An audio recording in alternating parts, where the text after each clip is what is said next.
What's up everyone, Desi's here with another video. I am back on Gravik, the Shadow Knight. This is kind of my character that I just like to run around on as I talk about random MMO topics. But today I wanted to talk about if MMOs are destroying our attention spans. And if you guys like these kind of EverQuest, MMO, rambly kind of videos, I would really appreciate it if you like the video. Just spreads the message a little bit. And we're pushing to 2,000 subscribers, which is absolutely insane. I want to thank everyone for the support on all my videos. You guys are the best. Just thank you so much for watching. And feel free to hit that subscribe button. Thank you. Are they splitting us between segments of our reality so we are slowly becoming unaware of what we are doing and we are losing attention in our day-to-day lives as well as in the experience of playing the MMO themselves? So I kind of want to talk about this, and maybe we can discover together if MMOs have a somewhat negative effect on our psyche, or if it's in our heads, or if it actually has a positive impact on our psyche. So let's begin. I first want to talk about all of the different versions of MMOs that we are exposed to, especially in 2025. With EverQuest, the game that I'm playing right now, it literally is a 26-year-old game, and with that, there are so many different ways of playing the game. You have EverQuest Live, which is all of the official servers with the most recent expansions. Those are being updated on an annual basis, and it has a cash shop and everything you'd expect from an officially run EverQuest server. There's also the time lock progressions, which are servers that also come out annually, so they're very fast-paced. And they begin in the earliest version of the game while also having a lot of quality of life features. There's emulated servers, which is what I personally choose to play on the most. That's what I'm playing on right now, where they are privately run EverQuest servers that have certain quality of life adjustments, and they really do vary in terms of what kind of emulated server you're playing on. For example, I'm playing on Project Quorum right now, so it's more of a classic era themed server. It's more slow paced, but there are a lot of quality of life adjustments. But you can compare that to the Hero's Journey, which you can play 3 classes at once. It's very fast paced. You can get gear very quickly and really go through the whole game pretty much on your own, besides maybe grouping up for a couple of encounters. I've been recently playing on that, and yes, it is extremely fun, and I'm definitely going to be making some videos on it in the future. But that kind of shows that there is a very vast array of different ways of playing one singular video game. I also want to mention World of Warcraft as well. It's objectively the most popular MMO out there, and you have Retail WoW, which is kind of the equivalent to EverQuest Live, with the most recent expansions coming out every 2 years. There are the classic era servers, which are servers that are permanently stuck in the initial version of the game. There's Season of Discovery, which is classic, but with a lot of different twists and changes made to each class that really changes the gameplay there. There is the Cataclysm Classic servers, which are the original classic servers that have been slowly evolving into the 3rd expansion, Cataclysm, and they're going to be releasing Mists of Pandaria in the summer, which I'm actually personally looking forward to there. Oh, that lizard has some low health. I wonder if he's chasing someone. And then there's the hardcore classic servers as well, which are servers that are literally dedicated to being hardcore. So if you die on that server, you have to delete your character, and literally every other player that is experiencing that server is playing on the hardcore rule set as well. So it is the hardcore gameplay, but condensed into a bubble of players experiencing the same thing in that sphere. And I think that's a pretty fun immersive experience for what it is there. And then you also have all of these other MMOs that also compete with your attention. You have Final Fantasy XIV, Elder Scrolls Online. I could name a huge list. RuneScape. There are so many other MMOs besides EverQuest and World of Warcraft out there, and they're all competing for your attention. They all want you to experience their game because it's the best one. And what are we as players to do when confronting so many potential experiences when we're playing these games? usually when we play an MMO, we grow somewhat of an attachment to it. We grow an attachment to our character, we grow an attachment to other players and meeting people and working together. We grow an attachment to the world itself and maybe even the graphics, and we also grow an attachment to outcomes, certain loot that we could potentially get, certain spells we get at certain levels, certain areas to explore. We're usually always looking ahead when we're playing these games because the sense of progression is very linear and also very realized compared to the progression that we would see typically in real life. Like when we go to the gym in real life, there is a lot of things and exertions that we have to kind of do at the gym in order to see any realized change, but it's very slow and it's not incredibly linear. When we're playing an MMO, the numbers go up by 1 point, they go up by 2 points. We see direct feedback in our time that we spend in games, and I think that does have an effect on our attention spans when consuming these kind of games, because they feed into areas of our mind that gain pleasure as well as recognize impacts and seeing change in our own inputs and outputs. And I think that really has a strong psychological impact on how we view ourselves and our lives. And I kind of want to break this down in terms of certain kind of features in each MMO, and I think without further ado, I kind of want to introduce that. So in MMOs that we play, typically, classic, modern, it doesn't really matter. I think MMOs can be broken down into 2 different playstyles and features. I think that the first feature are the mechanical features of the game. These are what the developers objectively design the game to be played at and for players to see realized growth and experience through these systems. And I think good examples for these are the experience bars, the stats, simply leveling your character and seeing objective power increases in your capabilities. I think that has a strong impact on how we view things when we play the game. I think progression systems like professions themselves and trade skills, they are designed to keep you engaged and also see linear improvements, but in a sort of different way. You can create items, you can skill point level up those professions, to actually unlock certain items. So those are definitely systems that are objectively created. The endgame systems as well, there's raiding with specific loot and certain lockouts, specific flags to get into the raids that you need to objectively complete quests in order to accomplish. And then just farming as well. There are certain items interlaced throughout the MMOs, specifically in EverQuest. I think you see this a lot.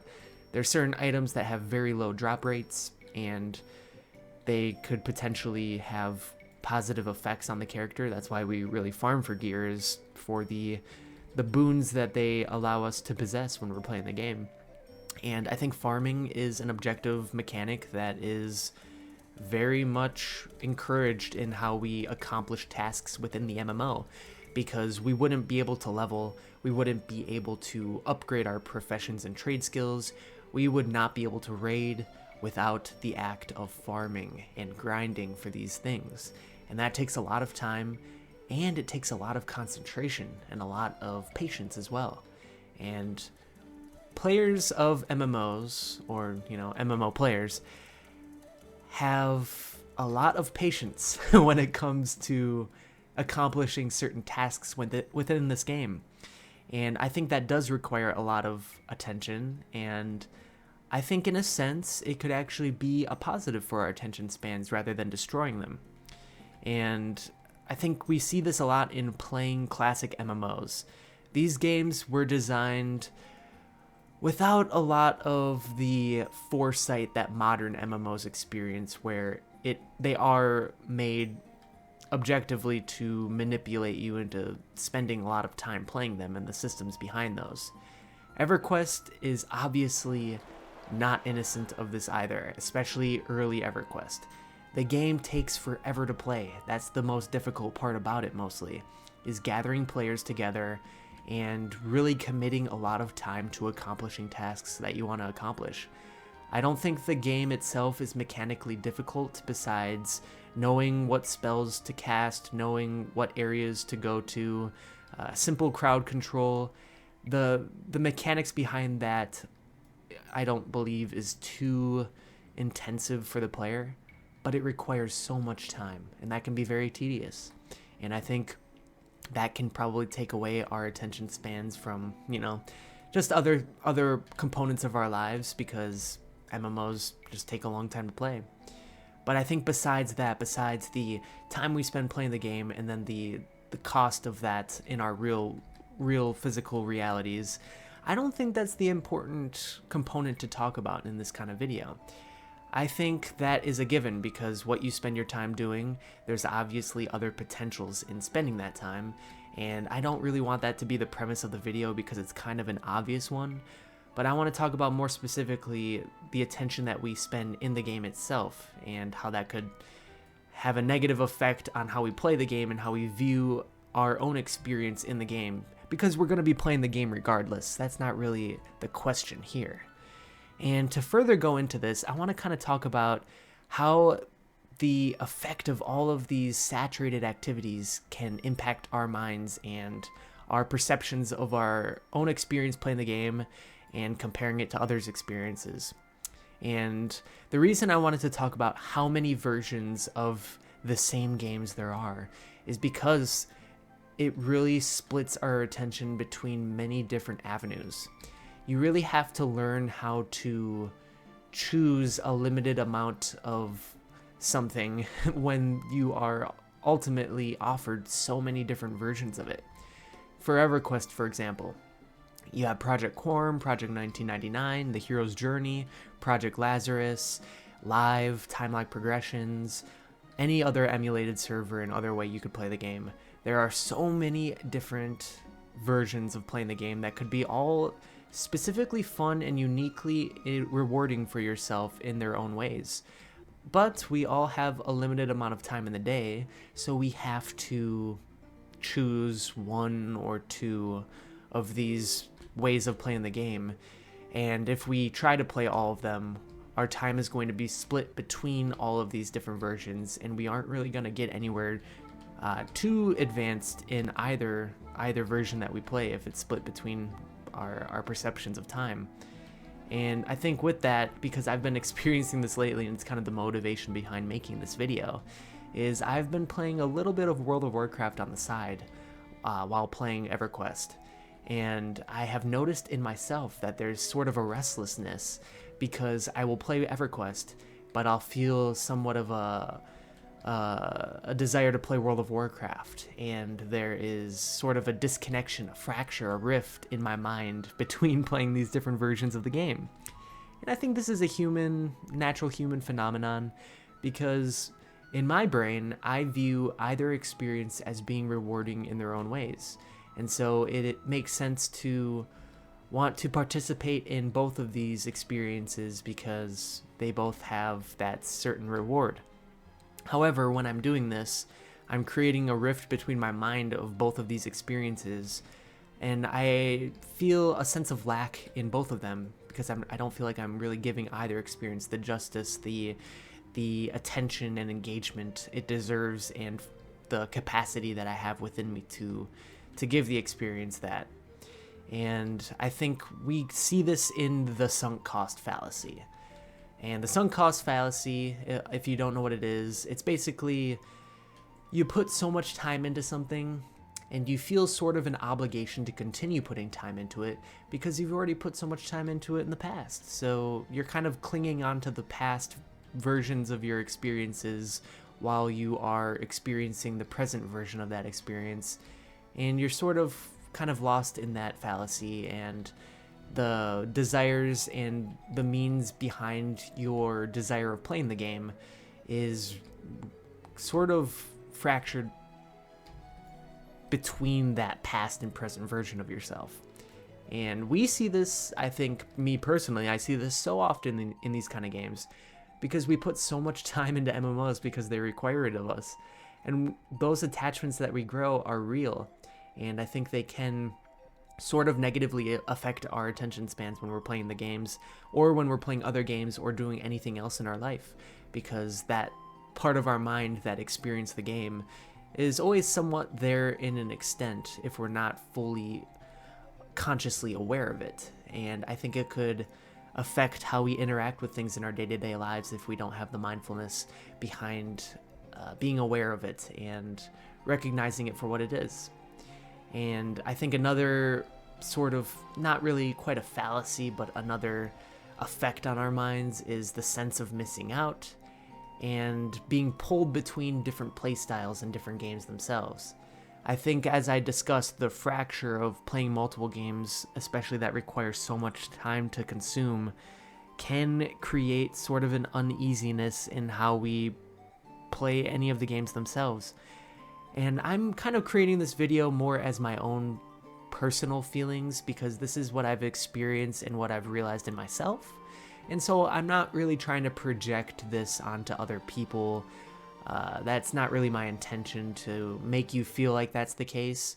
It's mostly just kind of saying my own experiences, and if anyone does resonate with it, that would be very interesting to be able to recognize that, and also to learn from it and to grow from it and enjoy MMOs in the ways that we deserve to enjoy them, because these games are made for fun. They're not made to overthink. I just like to overthink, and I like to talk about it. So that's why I'm making this video.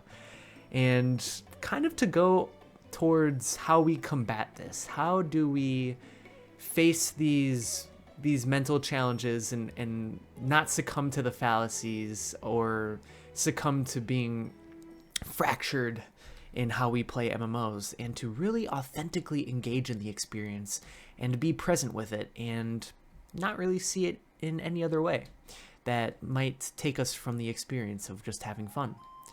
And I think mindfulness is such an important aspect of, for me personally, finding rewarding and engaging experiences in playing MMOs. I really often do see myself comparing my playstyles to others, and especially when it comes to experience and rating and different ways of playing the game, I can feel that my presence when I play the game can be split by how I view other people's playstyles, if they're completing these large quests and getting high-end gear and stuff like that. I think I don't really try to have it affect my playstyle, but I can see that being the case sometimes. And I think another huge aspect for me personally is accepting the absence of other experiences for the one that I am choosing right now. Life is a sacrifice in a lot of regards. The time we spend, the attention we spend on certain things automatically means that we are not putting our attention on so many other things. Life is a series of those kind of choices. We choose one thing for another, and we have to be okay with that, and we have to accept that what we're doing right now is the choice we made, and then that is good enough for us, and that any other experiences that there may be, maybe we could experience it in the future, but right now that's not what we're doing. We are playing the game right now. We are having fun, and that's really what matters. I think our brains are very good at projecting in the past and the future and creating patterns that can take us out of the experience in the moment. And a good awareness and a good mindfulness of that, I think, can do us wonders in how we find enjoyment from the games that we play. It doesn't even have to be an MMO. It can be Call of Duty. It can be Roblox or Fortnite or something like that. It doesn't have to be EverQuest or World of Warcraft to feel like you're being caught in other experiences besides the one that you're actually choosing to participate in at the moment. And what I was already mentioning previously is just not comparing yourself to others and how they play the game. We're all unique. We all have our own ways of playing the game. We all find our own personal enjoyment in ways that may differ from other players, and that is beautiful. That is the human experience, and we can all come together to recognize those differences and see the similarities in that as well, and transcend into a more fulfilling way of playing an MMO and being a better player for yourself and for others. So, in essence, are MMOs destroying our attention spans? That's kind of the premise of the video. I don't think so. I think that MMOs can actually train us to have better attention spans if done right and with proper attention and mindfulness when we're playing them. I think that we can learn to see through distractions and really stay true to our course when we're playing these games. We can be aware of the fact that we are choosing to play a game in this certain way and that there's a lot of other alternatives to play the game, but we don't need to experience it all because the experience that we're in right now is enough. And I think we can learn in MMOs, especially EverQuest, it's a slower paced game, to take moments to pause and reflect about the experiences that we have. EverQuest, like I said, it's slow. We can med, we can regen our hit points and mana while we're in a group. We can explore and run around the trees and just look around and just be grateful that we're able to experience this kind of surreal fantasy, low polygon reality, and just how interesting that is. And having the time to reflect, I think, can do us, again, it can do us wonders. And kind of relating onto the component of not really comparing ourselves to others and being aware when we do, is just learning to value our own experience as enough, and through that, it kind of transcends that human desire of like not feeling like we're adequate. And yeah, that is kind of what I wanted to talk about in this video regarding MMOs, regarding our attention spans, regarding how many different ways of playing the same games there are, and how it's okay to, you know, feel a little bit distracted when it comes to all these choices that we have. And at the end of the day, MMOs aren't really meant to be our entire lives. It's something that we gain intrinsic kind of satisfaction and reward from, and it doesn't have to be any more than that. It can be more or less. It doesn't really matter. It's really up to you. And at the end of the day, you know, we're all just trying to have fun. We're all just trying to connect to others and just be better than we were the next day or the day before. You know, whatever the saying is there. And again, I just want to say I really appreciate everyone's feedback in these videos, and we are pushing to 2,000 subscribers, which is absolutely insane. So if you like these kind of videos, just me ranting and just talking about MMOs and video games in general, feel free to hit that subscribe button. I'd really appreciate it. And also like the video. It helps get it out there for more people to see. And yeah, I just thank you so much for watching the video if you're still here. I really appreciate it, and I hope everyone has a fantastic rest of their day, and have fun, everyone. Peace.